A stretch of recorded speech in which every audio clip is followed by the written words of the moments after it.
ئێستا مەترسیەکانی کە ینی فراوانبوونی شەڕەکە بڕواتە ناو تەواوی ئەوروپا و وڵاتانی تری ناتۆی تێوە بگلێ ئێمە میوانمانەیە لەگەڵ میوانەکەمان قسەی زیاتر و پرسی زیاتریش دەکەین تا بزانین ڕاو بۆ چوونی ئەو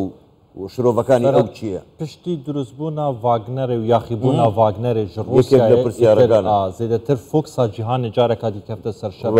ڕۆسیای و ئۆکرانیە دەبێژن ئەوە ڤاگنەری کری پیلانێک و تەکتیکێکا سەربازی وایە ترساوانژەیەکی هەیە و ڤاگنەر چوە ناوە بناوە بیلاڕۆسیادا دەربازی ئۆکرانیا بیتن و ڕۆژهەڵاتی ئەوروپا زۆر باشە لەگەڵ میوانەکەمان ئێمە قسەی زیاتر دەکەین میوانەکەمان زۆر بەڕێز دکتۆر سەردار موسا شەریف شارەزای سیاسەتی نێودەوڵەتی لە مالمۆ لە سوید لەگەڵماندایە کاک دکتۆر ئێوارەتان باش زۆر سپاس بۆ بەشداریکردنتان لەگەڵمان لەم گەشتەی هەواڵەکانی کوردستان 24 بەڕاستی با لەو قسەی عەباسەوە دەست پێ بکەین ئێستا هێزەکانی ڤاگنەر چوونەتە بێلاڕوسیا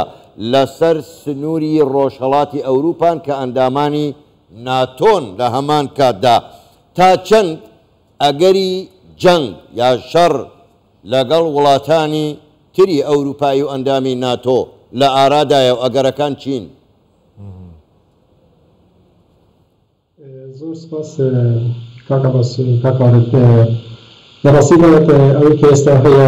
درێژبوونی شەڕی لەگەڵ رووسیا و ئوکراینە لەلایەک دەتوانم بڵێم ئوکراینە شەڕێکی بەوەکالت دەکاتن ئیتر گەشتە ئەو ڕادەیە کە دەتوانم بڵێن ئوکراینە شەڕی وەکالەتی ناتۆ دەکات لە دژی رووسیاوە چونکە ئەمڕۆکە هەموو ئەندامانی هاوپەیمانی ناتۆ بە هەموو جۆرە چەک و هێزی ئاگوری سیاسی و دیپلۆماسی پشتگیری و یارمەتی ئۆکراینە دەکەن رووسیاش لە بەرامبەری هەموو هێزی ناتۆ سەنگەری بێتێتەوە ئەوەی کە بتوانێت بەرگری لە خۆی بکاتن تایبەت بە پرسی ئەوەی کە هێزەکانی ڤاگنەر ڕۆشتنە بۆ دوای ئەو کێشەی کە ڕووی داوە کە وەکو ئەوە بێتن لە دژی دەوڵەتی رووسیا یاخی بوون و سەکرداتی رووسیا یاخی بوونە کە ڕۆشتنە بۆ بێلاڕوسیا و یانش ئەوە بێتن کە لە بێلاڕوسیاوە بتوانن بەیانوێتە یان نیەتێکیان هەیە هێرش بکەنە سەر ئوکراینە من ئەوە بە حاڵەتێکی زۆر زۆر کەم دەبینم کە بتوانن لە بێلاڕوسیاوە هێرش بکەنە سەر ئوکراین چونکە دەبێتە هۆکاری ئەوەی کە بێلاڕوسیا بەخۆشی تێوە بڵاو بێت لەم شەڕەدا ئوکرانەوەی کردنەوەی وەکو بڵێن بەرەیەکی دیکەی شەڕە لە دژی ئوکراینە هەموو هێزەکانی ڤاگنەر دەڕۆشتنە بۆ بێلاڕوسیا بەڵکو بەشێک لە سەرکردەکانی ڤاگنەر لەگەڵەوەشن سەرۆکیان پرۆژینکی لەسەر داوای سەرۆکی بێلاڕوسیا ڕۆشتیانی دەرێت بۆ ئەوەی کە ئاشتەواییەک دروست بێتن لەناو هێزەکانی ڤاگنەر و پوتیندا لە ڕاستیداش چەندین شرۆپەی ئەمنی ئەوانە هەبووە تایبەت بەو هەڵگەڕان یا هەڵگەڕانی هێزەکانی ڤاگنەر ئاماژە بەوە کامە تەکتیکێکی رووسیا بۆ خۆی بێ بۆ ئەوەی بتوانێتن ئەو بەشە هێزانەی ئەو بەشە لە ناو هێزەکانی رووسیا و هێزەکانی ڤاگنەردا دەستنیشان بکەن کە پشتیوانی دەوڵەتانی ناتۆ و ئوکراینە و ئەمریکاوانە دەکەن و ڕەنگیشە لەم بابەتەدا رووسیا سەرکەوتوو بێتن و باوەش بکەم کە پوتین ڕەحبەتیان ناکاتە ئەگەر شتات ڕاست بێتەوە. زۆر باشە دکتۆر وێنەیە شەڕی رووسیا و ئۆکرانیا هەندێک وێنەیەکی ئالۆزە زێدەتر ژ ساڵێکە ساڵێک و 5 مەهە و ئەف شەڕە دەست پێگیریە هەردوو لا خۆب سەرکەفتی شەڕی دزانن ئاماژەیان وی شەڕی بەربکیدا دەچن یعنی بە دەمێکی نزیک دێبدوماهی کێتن یان ئاماژەنە بەرە شەڕێکی دنیای جیهانی ڕاستێکی ئەف شەڕە کوت دەست پێ کەوت هەیڤە 2022 دەست پێ کرد ئەس خۆ خۆشێکیشوانە بم باوەڕ نەکرد کو ئەف شەڕە لە دوم درێژ بێتن ژبەر چەند هۆکارێکە کارگەری سەر ئابووریە جیهانی و هەر ڕۆژ تەنگەژێن مەزەنە سیاسی سەر ئاستی جیهان و ئەوروپا دەکردن وی دەمەژ از میهمانی تەلەڤیزیۆنات کوردستان 24 بمترکز سەرهەندێکی کو ئەف بارە درێژ بەرەکەشێت چکۆنەی ئەوروپا حالەتێکێدا ڕۆژێکێدا بکوچالی ئابووری و ئاسایشات بزەیدا گەلێتێکەلیت رووسیا جێگە حتا وەکەژێک ئیکەتی ئەوروپا سەدەهەش وزەرە پەش رووسیایینەتەن بکراتاژێت بەرامبەری بێژێکی ئەو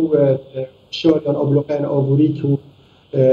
ایکتی اروپا و ناتو سر روسیا خستن و گاز و نفت و پاره و دهات روسیا لبانکه خود بلوک حسب پندی که روسیا احتمال هنده هیا توشی دارمان که آبوری بود اما او داتاین کو پردستن دهات روسیا بله زیادتری بیشتر دهات کوپری شدید دست بگیره چون که ایران میکرد وکی چین و هندوستان و حالتان باید بود نفت و گاز روسیا دکرنه شد. وقتی روسیا شاید دهاتی به زیادتر زنگین‌ترش بیاید که تر برنامه شریک بود. اما تایبت به بسیار کو آیا افشارت بروکی بچه اوکراین خواه چندین جار آماجه بکنه دایر بیتن دانستاندن آشتی بکتن به بابته اما خاله گرینگ به بابته او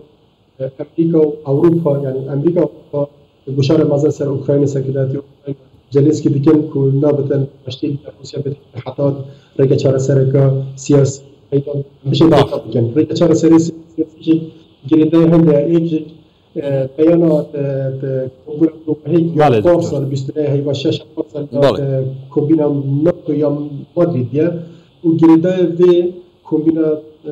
ویلنوسیه که صبحی یا چهارشنبه دست بگیرن و از باورش که یک جوان جه سروکی برای یه ناتو که سروکی سیستان مرکب آنها سوقاس کوسن گل گروه که به کلر دولتی سیاستوان گمجه زور باشه سروکی که دیم شیطان برانبری روسیا دهاتی ناتو و اوکراین دکتر سردار زور باشه ایوه آماجتان بخاله چی زور گرینگ دا بلام پیشوی بیم سر پرسیارکم مسئله که دله ورچسپیکی روسیا توره مکن اول جنگی جیانی دو همه ام مسئله هیا بلام پرسیار امیه استپیتان وانیه ام جنگی که بین اوکراینیا و روسیا بشه و کلاسیکی تا استاش بریوه دچت اما هر بردوام نابێت تا دوجار ناتۆ مەجبور دەبێت لەگەڵ رووسیا پێک بێت بۆ ئەوەی ئەم جەنگە نەپەڕێتەوە بۆ ڕۆژهەڵاتی ئەوروپا. بێشک ئەم پرسیارە هەمیشە دێتەکردون لە بەرچاوی بریارداران لەشکری و هەروەها بریارداران سیاسیشە زۆر کەسیش حتا ئێستاش مەسەلا ئاماژە بەوان دەکرد کە ڕەنگە شەڕێک دەست پێ بکاتن بژاردەی چەکی ناوەکی یا ئاتۆمی لەبەردەست بێتن ئەمە لەم ڕۆژانە دوایدا ئەمریکا لەگەڵ ینی هەر پێنج هێزی کە خاوەن چەکی ئاتۆمین لەوانە رووسیا و ئەمریکاش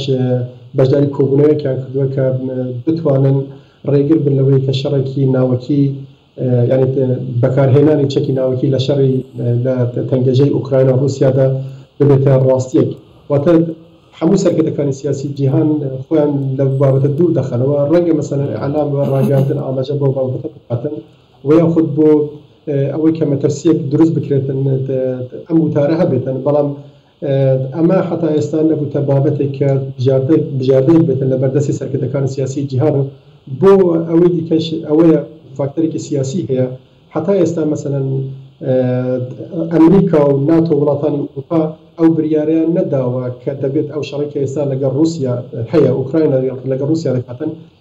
ئەوان پشتیوانیان دەکەن کە گۆڕانی ڕژیمێک لە رووسیادا بێتە ئارا واتە پوتین دەبێت بڕۆتن یا سیستەمێکی سیاسی نوێ لە رووسیادا دروست بێتن ڕەنگە ئێمە کۆبوونەوەی چەند ڕۆژی داهاتی ڤیلنیوس بتوانێت بەرچاوڕۆنیەکی باشتر بۆ ئێمە دیار بکاتەوە بەڵام کۆبوونەکە بەشێکی تەرکیزکردنە لەسەر ئەوەی کە لە داهاتوودا ناتۆ چۆن دەتوانێتن ئامادە بێتن بۆ ئەوەی کە بتوانێتن لە کۆمەڵێک لە شەڕەکان ئامادەگی هەبێتن و بتوانێتن بۆ نمونەش مەسەڵەن شەڕێک ئێستا کە ڕوویداوە حتا ئێستا یانە حتا ئەوروپایەکان ئاماژە بەوە دەکەن بریتانیا ناتوانێتن حتا 2030 بتوانێت چەکی ناوەکی خۆی بەکاربێن چونکە بەشێک لە فڕۆکەکانیان ئامادە نین بۆ ئەو چەکانات کە ئەگەر شەڕێک بێتن بتوانن بەکاربێنن بەڵام رووسیا ئامادەگی تەواوی هەیە کە بتوانێت چەکی ناوەکی بەکاربێن. دەستخۆش دکتۆر سەردار موسا شەریف شارەزای سیاسەتا نێودەوڵەتی لە ماڵ و یاسووی دەتگەلما بە گەلێکی سواس.